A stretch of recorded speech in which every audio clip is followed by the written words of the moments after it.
Parts of the country have begun to lift pandemic restrictions tonight. At the same time, the number of deaths in the United States has now reached a stunning 50,000. John Yang has our report on the developments of this day.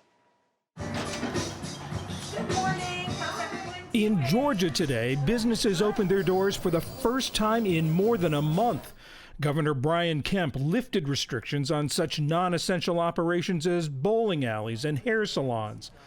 While many small business owners, ravaged by the pandemic's economic hit, welcome the move, others are still on edge. Nervous, anxiety, all that too, but, we all want to come back to work. With infections and deaths still rising, Georgia has not yet met the White House benchmarks for beginning to reopen. Despite that, the Associated Press reported today, President Trump had originally told Kemp he supported the move. Later, though, Mr. Trump told reporters he was unhappy with the decision. And on Twitter today, he said businesses should take a little slower path to reopen. In an interview with radio station WTAM in Cleveland today, Vice President Mike Pence was optimistic about how much longer the virus would grip the nation.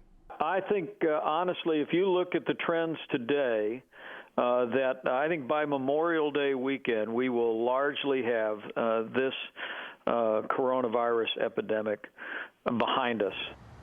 Georgia is one of only a handful of states poised to relax stay-at-home orders. In Madison, Wisconsin, dozens of protesters demanded that their governor do the same. Michigan Governor Gretchen Whitmer, who's facing similar pressure, said today she would begin easing restrictions. The new executive order will now allow some workers who perform lower-risk activities to go back on the job. We will consider this the preliminary stage of economic re-engagement. But she extended her stay-at-home order, set to expire at the end of the month, through May 15th. Meanwhile, the makers of Lysol and other disinfectants warn people against improper use of their products.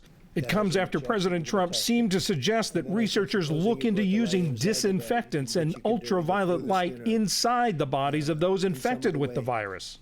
By injecting disinfectants. Today, House Speaker Nancy Pelosi said the president was rejecting science. Clearly and sadly, the president is not listening to medical experts, and I don't know which ones he is listening to, if any. As I said in my colleague a few days ago, last week, I said America must ignore the lies and start to listen to scientists and others, respected professionals. And after signing the latest economic rescue package into law, the president said he didn't mean it. But I was asking a very sarcastic question to the reporters in the room about disinfectant on the inside. But it does kill it, and it would kill it on the hands, and that would make things much better. That was done in the form of a sarcastic question to the reporters. Overseas, as the virus continues to spread, medical workers struggle to secure scarce equipment.